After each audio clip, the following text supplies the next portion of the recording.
Fala galerinha do xadrez, tudo beleza? Vamos dar uma olhada aqui no brasileiro Luiz Paulo Sup no Tata Steel Challenge 2023. Eu vou trazer aqui no layout do Lichess, tá? Porque o chess.com tá com tanto cliente, tá com tanto usuário, que eles não estão dando conta. Ele saiu no Wall Street Journal, andou saindo umas matérias aí sobre o Mittens, o Gatinho. A turma andou fazendo, né, falando bastante aí do chess.com e aí cresceu para um número de usuários nunca antes visto na história. E aí eles não estão dando conta do recado. Faz parte, isso é um problema bom deles aí, né? Pra eles resolverem aí. Mas muito bem, tá de parabéns aí o chess.com, crescimento consistente aí. E isso é muito bom pro xadrez, né? Mais gente vindo aí pro xadrez. Muito bem, galera, vamos dar uma olhada então. Jargus Pechak, um grande mestre com 2.637 de rating. Ele não vem fazendo um bom torneio até agora. Ele perdeu a maioria das partidas, ele tá com 1,5, ele empatou uma e ganhou outra, tá? Jogador perigoso, galera. Pode não estar fazendo um bom torneio até então, mas muito perigoso. E aqui a gente tem o Sup com as peças negras, partida pensada. Vamos dar uma olhada então, o Pechak. Abre aqui com o peão dama. O Sup responde... Eu ia fazer uma pegadinha aqui com vocês, eu ia colocar essas peças aqui, ó. E aí eu queria ver a reação aqui de vocês. Porque eu ia começar o vídeo mostrando esses cones aqui. Eu vira e mexe e falo do cone, né? Colocou um cone aqui, não sei o que e tal. Aí eu descobri essas peças aqui do Lichess. Mas não dá pra fazer um vídeo olhando pra isso daqui. Eu não vou entender o que tá acontecendo aqui. E eu acho que a maioria de vocês também não, né? A maioria de nós não entenderia. Então muito bem, galera, aqui C4, gambito da dama. Aqui temos E6, cavalo C3, bispo em E7. O Sup segue desenvolvendo aqui o bispo em F4 e agora o cavalo em F6, não se preocupando com ataques prematuros aqui em C7 do tipo cavalo B5 que não foi jogado na partida, né? Porque aqui você consegue rotear aqui o bispo para casa de A5, né? Por exemplo, o bispo B4 cheque. Aqui teria que voltar o bispo, né? Enfim, e aí você pode trocar aí, já não tem mais um problema. E aqui, bom, aqui tem que voltar mesmo, né? Não é nem rotear o bispo para A5, acho que aqui tem que... você pode voltar o cavalo, mas também é aliviar a pressão em C7, né? Então a ideia é essa, por isso o Sup não se preocupa. A partida seguiu aqui com um E3 pelo Pechak e o Sup coloca o rei em segurança, faz o roque, segue o jogo. A3 foi jogado, B6 e agora então C por D5, E por D5. E as brancas têm uma minoria de 3 contra 2 na ala da dama, o que nessas aberturas de peão dama pode configurar no futuro um ataque da minoria, esses dois caras indo pra cima dos peões do Sup. A partida seguiu com o bispo D3 e o Sup não vai ficar esperando o ataque da minoria não. Já manda um C5 aí, avança. Cavalo de G em E7, bispo B7 desenvolvendo e depois de dama C2 com uma pressão aqui em H7. O Sup segue com o cavalo em C6, por enquanto H7 tá muito bem protegido aqui pelo cavalo. D por C5, B por C5, os peões colgantes, como tem esse nome aqui, esses peões lado a lado, com os peões aqui, nenhum peão do adversário nas próprias colunas, mas sim nas colunas adjacentes, né? Isso significa que esse peão estiver em B3 aqui, fica uma situação tensa, né? Onde os dois peões não podem avançar, né? Mas aqui o Pechak preferiu simplesmente colocar o roque. O Sup segue aqui com G6, aliviando a pressão aqui na diagonal de casas claras. E agora a torre de F em D1 segue com desenvolvimento aqui o Pechak.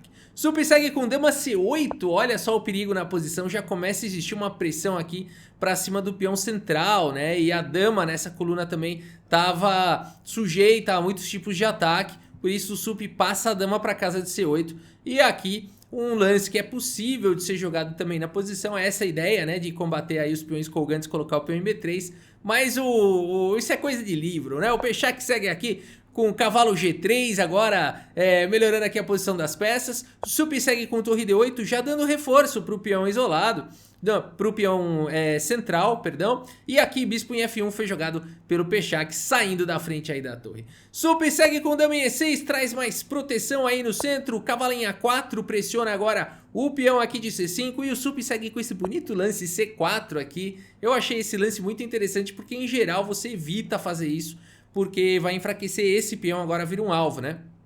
Ao mesmo tempo, o Sup ganha possibilidade de plantar um cavalo lá em B3, um posto interessante, restringe o bispo do adversário. Bem legal o lance aqui do Sup. A partida seguiu com B3, agora sim foi jogado e cavalo A5 chegou de qualquer maneira. Peão toma, cavalo toma e agora dama aqui em B3. Pressão no bispo, pressão em C4, o Sup joga com torre D7, traz a proteção aqui para o bispo. E aqui o Perchak segue, eu falo Perchak, é Pechak, ele segue aqui com um cavalo em B2. Atacando aí em C4, o Sup segue com torre C8, já traz mais uma defesa, cavalo E2 foi jogado. E aqui o Sup segue com o cavalo em H5 atacando o bispo. Uma outra possibilidade seria jogar com cavalo E4, uma linha computadoresca aqui que seguiria com cavalo aqui em D4, dama em F6. Aqui os computadores gostam dessa linha, permite cair um peão lá em C4 para jogar o quê? Bispo D6, né? Uma linha mentirosa. Cavalo F3 aqui, mas o legal, por que eu tô mostrando essa linha? Porque ela vai terminar com a espinha de peixe aqui. Eu adoro essa formação, espinha de peixe aqui. Que não tem esse nome, mas agora tem. Olha aí, a formação espinha de peixe aqui seria nessa variante aqui do Stockfish contra o Pechak. Quanto peixe, né? Mas a partida seguiu então com nada disso. Vamos para a realidade. Cavalo H5 atacando aqui o bispo. Aqui cavalo D4 foi jogado de qualquer maneira, a dama tá atacada, dá um passo pro lado, dama em F6, pressiona o centro, pressiona em F4, e aqui dama B5 foi jogado pelo Pechak, um lance que o peixe não gosta, que o Stockfish preferiria aqui essa linha com cavalo por C4, por exemplo, e depois de D por C4, agora sim dama B5, com ideias de continuar pressionando aqui em C4, por exemplo, aqui não poderia jogar bispo por C4, né? Por conta de cavalo F4 com forte contrajogo. Então, por isso, dama B5 aqui nessa posição. E agora, se tivesse esse lance cavalo por F4, a torre tá caindo, então não dá tempo. Então, nessa variante aqui, teria que jogar uma torre de 100 D8, alguma coisa assim. E aí, provavelmente ficaria melhor aqui para as brancas. Segundo os computadores, mais uma linha, né, de computador e tudo mais, mas que daria alguma vantagem aqui para as brancas, né? Portanto, melhor do que dama B5 seria essa linha do computador com cavalo por C4 primeiro, né?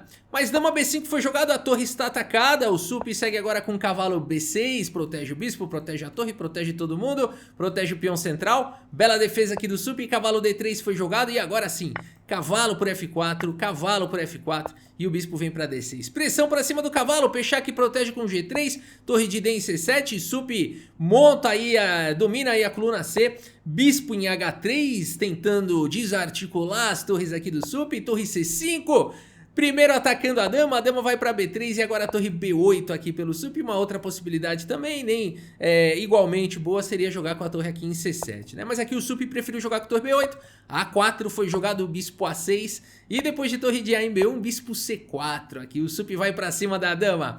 Dama B4 foi jogado e nessa posição existe um lance que acredito eu que o Sup deva ter considerado, né? E aqui é o seguinte, 25 minutos pro Sup, 22 aqui pro Pechak, lance 31, ele já tem que começar a prestar atenção aqui no relógio. Existe uma possibilidade um tanto quanto bizarra de jogar aqui o lance torre B5, né? Abrindo um ataque descoberto na dama. Com que ideia? Com a ideia de que a dama não vai mais conseguir ficar protegendo o peão de A4, a enfraquecer a defesa do peão, por exemplo, torre aqui em B5, né? Não foi jogado na partida, mas aqui, por exemplo, depois de um dama D2, você pode trocar aqui as torres e tá caindo o peão de A4, né? Essa seria uma ideia interessante, aqui a torre tá protegida, né? Seria uma ideia interessante, no entanto, as brancas têm a possibilidade de trocar a dama por uma torre e um bispo, né? E aqui não fica muito claro se realmente, um G5 aqui, por exemplo, se realmente vale a pena jogar dessa forma, né? Porque, em termos materiais, aqui tá bem equivalente, e pouco tempo no relógio, né? As brancas têm mais peças, de repente conseguem se articular melhor e tudo mais. O Sup preferiu e não ir para essa linha confusa aqui com o lance torre B5 e seguiu na partida com dama aqui em D8.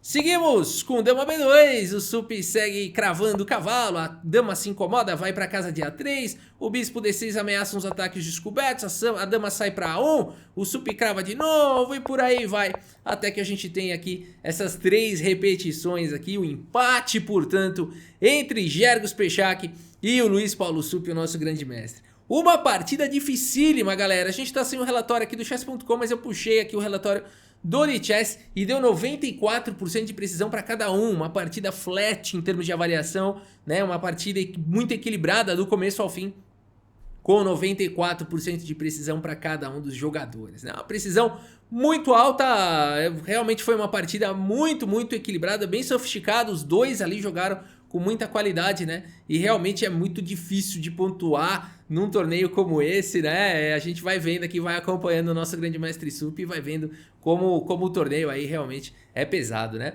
Mas a gente segue torcendo aí pro nosso brasileiro, a gente segue na torcida aí pro Sup. Espero que vocês tenham gostado aqui da partida e do vídeo. Muito obrigado pela sua audiência, um grande abraço para todos vocês e até a próxima. Valeu!